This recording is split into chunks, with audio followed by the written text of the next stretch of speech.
Wuthering Waves is the most uninspired, uninteresting, disappointing 2.1 update I have ever played in a gacha game.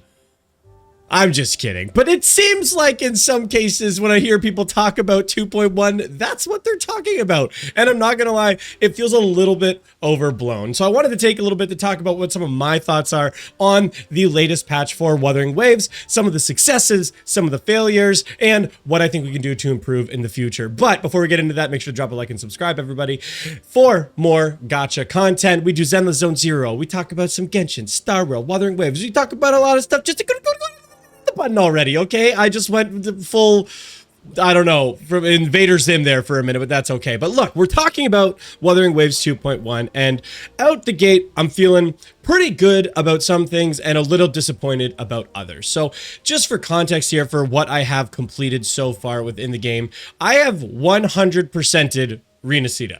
I've 100%ed every single zone except one exception.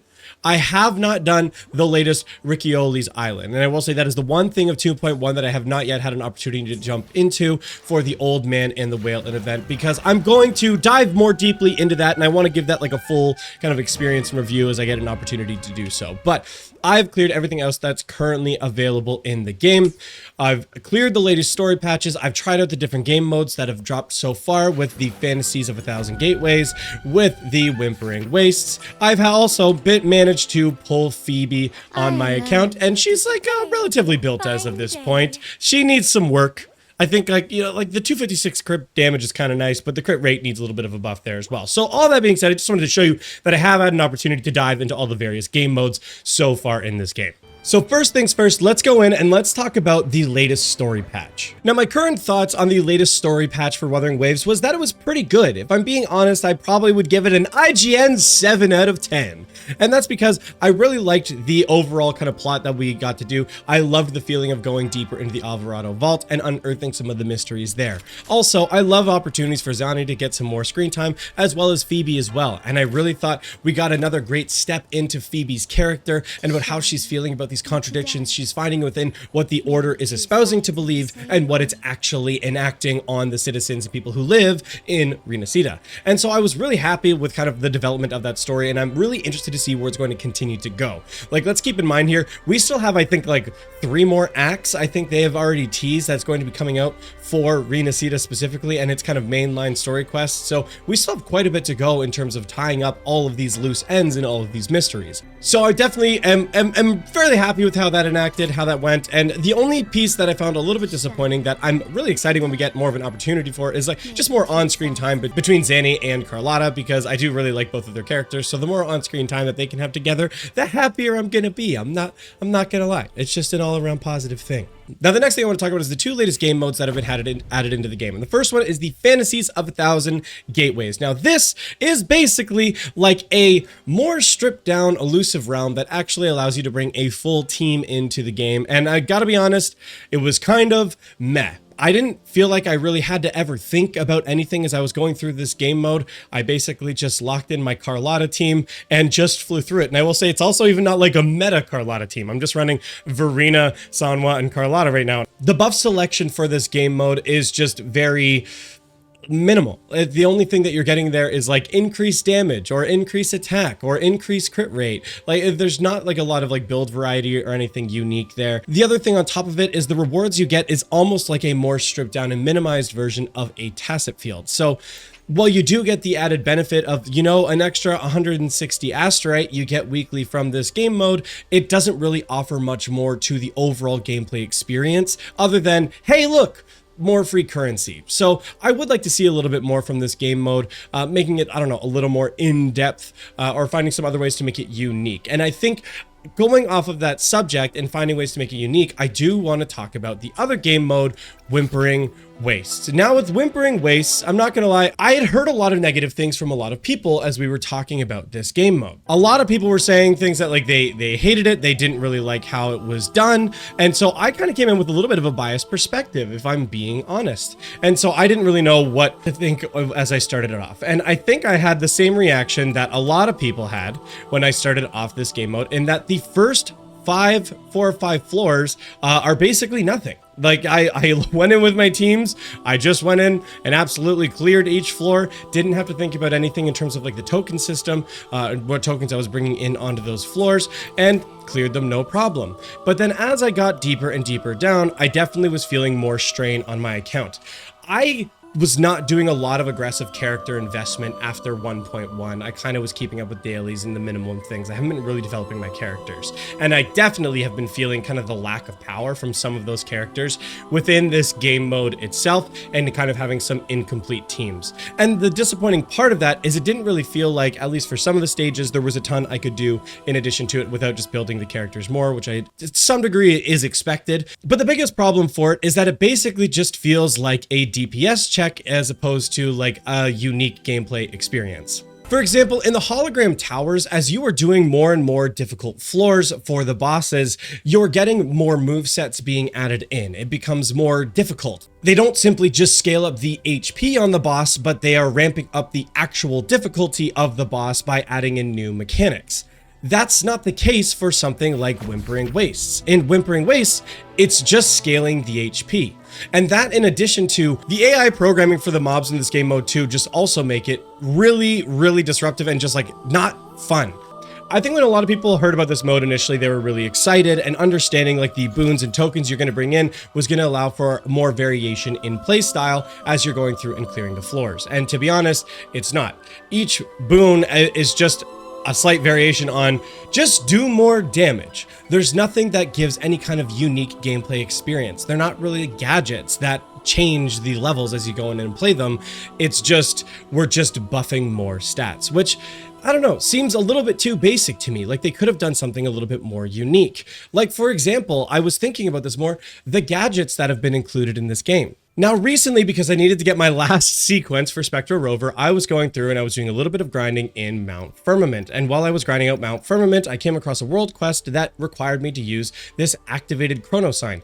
This was part of a world quest in Mount Firmament that actually just did a time stop, where it actually froze all the echoes in the area. So for the challenges, when you're defending these positions, or you needed to, protect the beacon's HP, you could freeze the echoes and that would allow you to do so.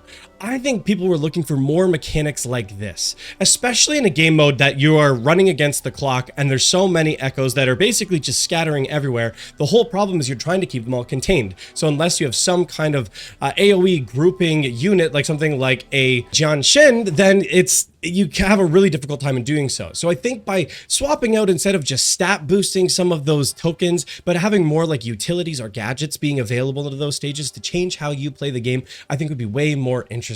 Another one I could envision is like the cat paws that spawn in the open world that allow your character to dash back and forth. Maybe there's something that allows you to do that also allows you to leave a trail of like bombs or something that allow for a little bit more damage. So you're playing around that utility mechanic for clearing up some of the mobs that are kind of wandering away.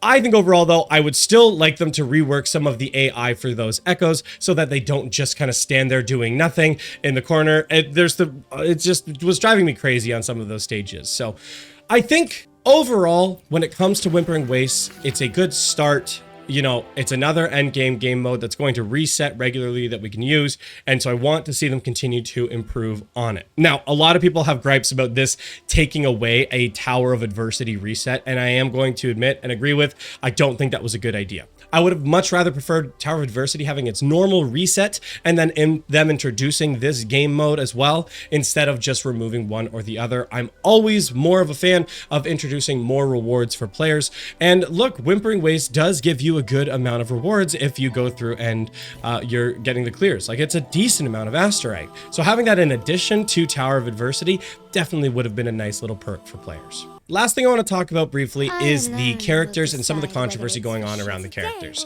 Let me just say here, I love Phoebe. Phoebe has been really fun to play. I've just started using her in the last day or two, using her in some of these combat-based game modes, and I really like her kit. I love the reflecting and playing around the circle she drops on the ground, and depending on how you attack into it, depending on the sub-DPS mode you go into or the main DPS mode that you trigger into, I love that she has such a variety of playstyles, and you can build her difficulty differently to fit into different team compositions, and she's very accessible and very free to play friendly, which is really nice. I happen to have a String Master on my account from when I pulled Yin Lin back in the day, which is also like a few percent worse in terms of compared to her signature weapon, which look, we're nickel and diming numbers at that point. I don't really care, and I'm happy to use a String Master on it. So it's been working pretty well. But the other thing, and the other area of controversy that has been coming up recently is Brant. Now, Brant, if you didn't know, you can actually look at Brant right now. If you go into the gallery and you go into Crossing Stars, you can take a look at Brant's kit. And there's been a lot of discussion going on about Brant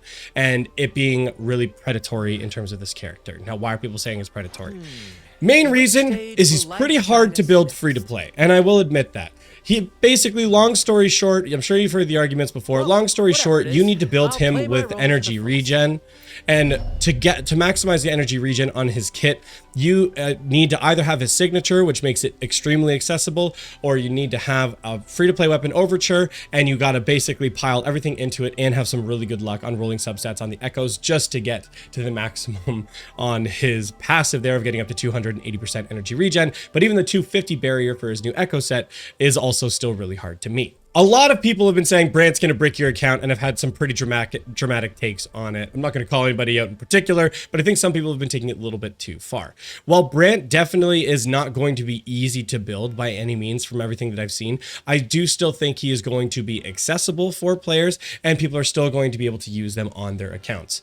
I do think it's a fair warning to say that without his signature, it is going to be a lot harder to do so, but always just make sure you understand what you're pulling for. The last thing I wanted to mention is on his banner, apparently Chang Li is going to be coming on his banner at the same time. And some people have been saying that that's kind of a scam. Like you're trying to rip players off for their funds because you're having Chang Li, one of the best fire DPS units, who's finally going to be enabled by Brant, basically her best in slot support, and they're running them at the same time, making it so players basically have to spend money for it. I got a hot take on this one, and I'm going to be honest here, I don't care. Chang Li has already come previously and come and gone, and now she's on a rerun. I'm not going to be extra upset if a character is coming on a rerun for an ideal support for them. I just don't think it's the same thing. Some people were comparing it to Genshin with Malvika and Citlali coming out at the same time. I don't think that's the same thing because both Malvika and Citlali were 5-star units that were coming out for the very first time. Both of them were premiering together. There was also some issues about when the rewards were being handed out on their patches and not being able to use all of those rewards on Malvika. That's not the same thing here. Chang Li has already come. People have already had an opportunity to pull on Chang Li before. And if you decided to skip Chang Li, like, that sucks. Like, I don't know what else to say in that case. Like, look, I also don't have Shorekeeper. So I'm like, I also got to say that sucks. Like, these things sometimes happen when you play free to play or as a low spender in gacha games. Now, if you're complaining from like a new player perspective, well, if you're playing from a new player perspective, you can grind out the game and you could have enough resources to get Brant and his weapon and potentially even a copy of Chang Li, depending on how hard you were grinding out the game during that patch, or if you started right now and you started saving all of your currency. So at least in terms of like, is this a scam? No, I don't think it's a scam, but I do think he is going to be one of the harder characters to maximize in terms of his kit compared to someone who's very free to play, friendly and accessible like Phoebe, who does have a weapon that's part of the latest event. So that's my really concise version of talking about kind of the Brant controversy and how I feel about all of that. So all these things taken into account, talking about the latest story, the character quests, the new permanent game modes that have been added, and talking about the new characters that are coming into it. What do I think of 2.1, at least in this first half? I'm probably going to give it about a 6.5 out of 10. Why do I say that? Because I'm trying to isolate all of the new activities to what is actually part of this patch. I got to admit, I'm a little bit biased right now because I'm still riding the high of 2.0. Like, I literally just finished 100%ing the map. So I've still been enjoying all of Renacida and what it has to offer in this case, and is putting me in a really positive spot. But if I'm just isolating it to just the new story that was dropped, it was pretty short and concise. I kind of wish there was a little bit more. I kind of wish Carlotta still could have been looped into that. I understand we were giving Zani and Phoebe more time, but personally, I would have preferred bringing Carlotta back in there. And I do still think the Fantasies of 1,000 Gateways need some rework, and I think Whimpering Wastes also needs a rework in terms of how those game modes are being conducted. And so, because of all of those things, I'm going to give it a 6.5. Just make sure when there is survey opportunities and you want to come in here and give that feedback, make sure to do that. I know I'm definitely going to be giving feedback on it, that I'd like to see the tokens have more of an application here. but that's where that is. Now I'm going to be doing more of a dedicated video on Old Man and the Whale when I finally get a chance to kind of complete that event. It seems like a really cool addition and that there's some cool story along with it. Seems to be based off of the game Dredge, which a lot of people are really excited about, and I do, from what I've seen of Dredge before, looks really cool. So I am very much excited for that. So my 6.5 rating again is based on everything that's been added in 2.1, excluding Old Man and the Whale. But let me know what you think in the comments down below. I would love to hear from you. If you made it this far in the video, make sure to drop a like and subscribe. I would greatly appreciate that and the content that we're making here. Thank you so much for watching. We'll see you next time.